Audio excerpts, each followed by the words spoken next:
देखिए मैं एक चीज बता दूं, सिर्फ मंदिर बनाने से कोई विकास नहीं होगा। मंदिर के बाहर इतने भिखारी खड़े रहते हैं। किसने कहा मंदिर बनाने से विकास नहीं होगा? पूरे भारतवर्ष में सबसे ज्यादा मंदिर कहाँ पर है आप बताइए? सबसे ज्यादा मंदिर साउथ में, और देश की जीडीपी में सबसे ज्यादा अगर योगदान कहीं से होता है तो साउथ से होता है, मंदिरों के टैक्स से। मंदिरों के टैक्स से ये मस्जिदें चल रही हैं और बड़े बड़े सब कुछ चल रहे हैं। कहाँ से आता पैसा? मंदिर टैक्स देते हैं। बाला साहब ठाकरे हिंदू हृदय सम्राट बहुत सही बात बोल करके गए हैं देश में। हिजड़े वो नहीं होते जो सड़क के किनारे खड़े होकर के ताली बजाते हैं। असली हिजड़े वो होते हैं जो हिंदू होकर भी हिंदू का विरोध करते हैं। मैं आपको बता देना चाहता हूँ, अयोध्या के अंदर जब भव्य राम मंदिर बनेगा, बन करके खड़ा होगा, तो वहाँ पूजा पाठ बेचने, सामान के पूजा की सामग्री बेचने वाले होंगे कि नहीं होंगे? आप बताइए मुझे कि नहीं होंगे? वहाँ लोग जाएंगे, जब वहाँ पर लोग जाएंगे, ट्रेन से जाएंगे, किसी न किसी साधन से जाएंगे कि नहीं जाएंगे? उसके बाद वहाँ रूम लेंगे कि नहीं लेंगे? रुकेंगे कि नहीं रुकेंगे? इन सब में पैसा लगेगा कि नहीं लगेगा? जब मंदिर में जाएंगे कुछ दान पात्र में चढ़ाएंगे नहीं चढ़ाएंगे? वहाँ पर आम लोगों में कुछ ना कुछ बांटेंगे कि नहीं बांटेंगे? मूर्तियाँ बनेंगी कि नहीं बनेंगी? मूर्तिकार को पैसा मिलेगा कि नहीं मिलेगा? माता की चुन्नी चढ़ेगी, राम जी का तिलक चढ़ेगा, पैसा लगेगा कि नहीं लगेगा? किसने कहा अर्थव्यवस्था नहीं चलेगी? किसने कहा अर्थव्यवस्था नहीं चलेगी? सुनिए, मैं बता देना चाहता हूँ दूसरी चीज मैं बता रहा हूँ, दूसरी चीज सुन लीजिए ध्यान से।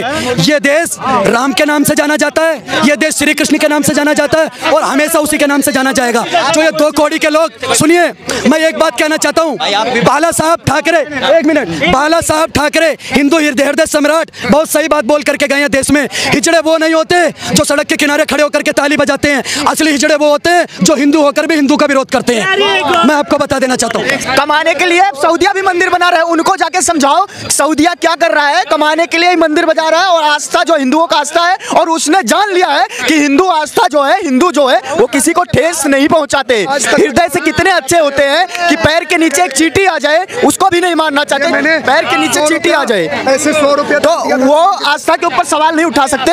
आस्था वाली बात सुनो, राम मंदिर से मैं बता रहा हूँ, राम मंदिर एक ही मंदिर बन रहा है, तो इस पे प्रश्न चिन्ह ये नहीं लगना चाहिए कि वो ये सवाल नहीं, राम यहाँ पैदा हुए तो यहाँ बनेगा, मक्का मदीना वहाँ है, वहाँ बना है, और जो चीज जहाँ से जागृत हुआ है, जहाँ से उसका भावनाएं जुड़ी है, वो वही तो बनेगा। उसका मतलब क्या था मोहन जी? बड़ा पेड़ गिरता है तो धरती हिलती है, क्या मतलब था? वो ऐसा होता है जैसे एक कहावत है कि कोई भी बड़ा पेड़ गिरता है तो उसके नीचे छोटे पेड़ जो हैं वो दब जाते हैं, और उससे एक मतलब कोई भी वजन की चीज़ गिरेगी तो एक धमाक आती है। तो गिरना जरूरी है। कल भूकंप आया तो वो थोड़ा सा हिला ना सब कुछ, तो वो उसमें किसी का कोई ऐसा कुछ मतलब निकालने का मतलब होते हैं, उसकी कहावतें हैं ये।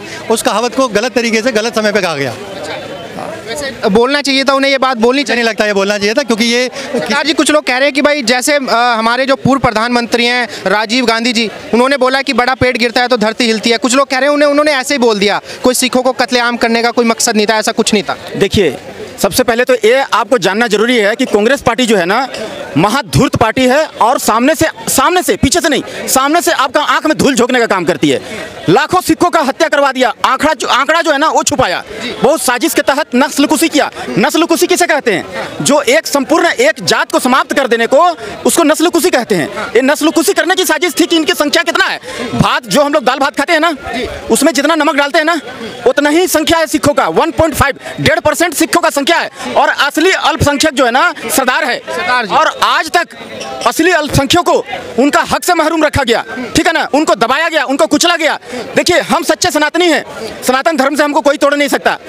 गुरु गोविंद सिंह साहिब जी हमारे 10वें पिता, 10वें गुरु, एक हिंदू घर से एक लड़का मांगे थे।